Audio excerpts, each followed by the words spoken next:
A bird so small can sit on your fingertip, yet its wings move so fast they become invisible.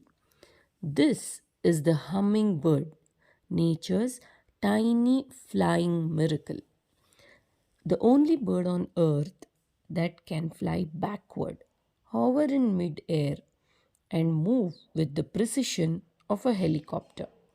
But behind its beauty lies one of the most extreme survival machines in the animal kingdom. Hummingbirds are among the smallest birds in the world. Some species weigh less than a coin. But what makes them truly extraordinary is their color. Their feathers don't simply contain pigment, they reflect light like tiny prisms, creating brilliant flashes of green, blue, purple, and red. In sunlight, they look almost magical.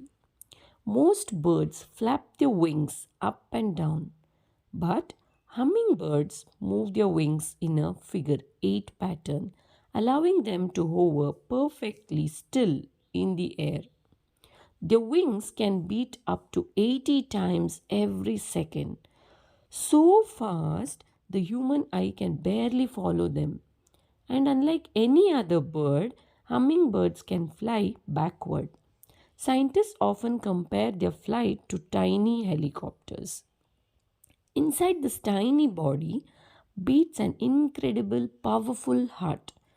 A hummingbird's heart can beat more than 1,000 times per minute during flight. To survive, they must constantly feed on nectar, consuming nearly their own body weight every single day. Without enough energy, they can starve within hours. Their lives are a non stop race against exhaustion. Despite their tiny size, some hummingbirds migrate thousands of kilometers every year, crossing forests, mountains, and even oceans, all powered by wings smaller than a human hand. For such a fragile creature, their endurance is astonishing. At night, hummingbirds enter a special state called torpor. Their heartbeat slows dramatically. Their body temperature drops. It is almost like a temporary hibernation, helping them conserve precious energy until sunrise. Even the tiniest creatures must master survival. Tiny, fragile, beautiful. Yet, hidden inside the hummingbird is one of nature's most advanced flying systems. A reminder that greatness is not measured by size, but the extraordinary things life can achieve.